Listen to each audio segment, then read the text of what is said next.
सुधार जारी है।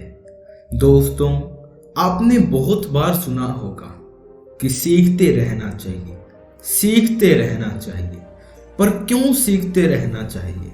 हमने सीख तो लिया, ऐसा आपके मन में भी आया होगा। आज इस कहानी के माध्यम से मैं आपको बताऊंगा कि आपको क्यों सीखते रहना चाहिए। अगर आप अपनी सफलता के रास्ते में हैं और आप बहुत कुछ सीख चुके हैं, आपके पास पैसा भी आ रहा है, अगर आप सीखना छोड़ देंगे तो आपके साथ क्या हो सकता है, यही आपकी सबसे बड़ी गलती होगी। इस कहानी के माध्यम से मैं आपको अच्छे से समझाता हूं। पिताजी एक अच्छे चित्रकार थे। वे प्रतिदिन अच्छे चित्र बनाकर बाजार में बेचने जाया करते थे। उन्होंने अपने बेटे को भी यह कला सिखाई थी। दोनों ही मिलकर चित्र बनाते थे और उसे बाजार में शाम को बेचने के लिए जाते थे। पिता की मूर्तियां तो हर दिन बेटे से जल्दी और अच्छे दाम में बिक जाती थी, पर बेटे की मेहनत कुछ खास रंग नहीं ला पा रही थी।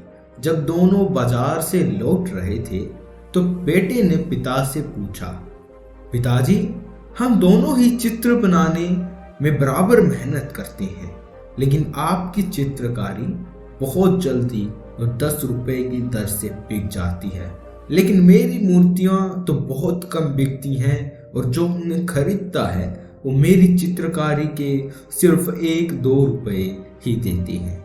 ऐसा हमेशा मेरे साथ ही क्यों होता है? पिता ने बेटे की बात को गंभीरता से लिया और कहा, बेटे, मुझे पता है कि तुम चित्रकारी में बहुत मेहनत करते हो, लेकिन तुम्हारी कला में अभी भी बहुत सारी गलतियां हैं और तुम हमेशा उन्हें सुधारने का प्रयास करते रहो, नहीं तो आपकी भी चित्रकारी 1-2 रुपए में ही बिकती रहेगी।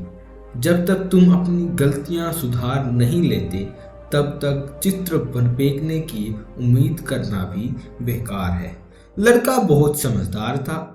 उसने तुरंत ही पिता की बातें गांठ बांध ली और गलतियां सुधारने में लग गया।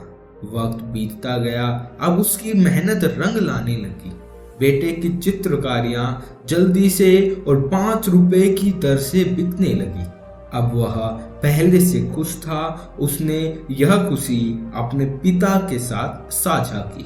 पिता ने बेटे को खुश देखते हुए कहा, बेटा, तुम मेहनती हो, लेकिन अभी भी कुछ गलतियां रह गई हैं, इसलिए पुनः उन्हें सुधारने का प्रयत्न करो।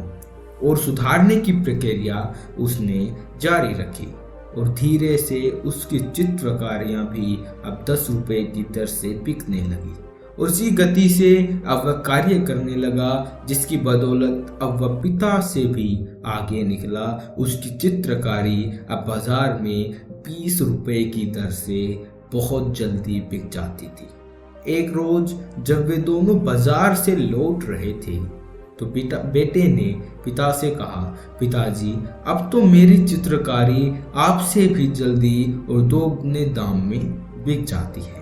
पिताजी मुस्कुराते हुए बोला, यह तो बड़ी ही खुशी की बात है बेटा, लेकिन अभी भी इसमें बहुत सुधार की आवश्यकता है, इसलिए तुम अपनी गलतियां हमेशा सुधारने का प्रयास करो, खुद को और भी बेहतर बनाने के प्रयास करो। बेटे के चेहरे पर थोड़ी उदासी सी छा गई। यह देख पिताजी ने पूछा, क्यों, क्या हुआ?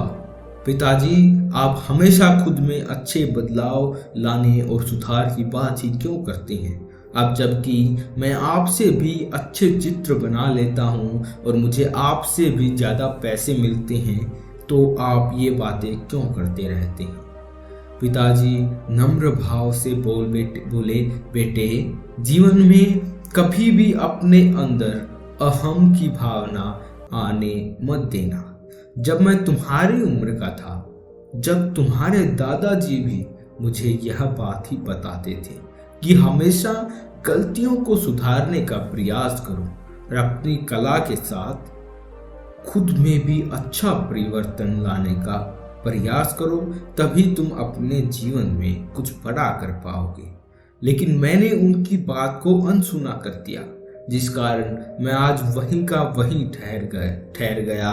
लेकिन मैं नहीं चाहता कि जो गलती मैंने अपने जीवन में दोहराई वो तुम अपने जीवन में कभी भी करो। इसलिए यदि तुम्हें जिंदगी में कुछ बड़ा करना है, आगे बढ़ते रहना है, तो अपनी कला को निखारना, उसमें लगातार अच्छे बदलाव करना, ये तुम्हारी जिम्मेदारी है।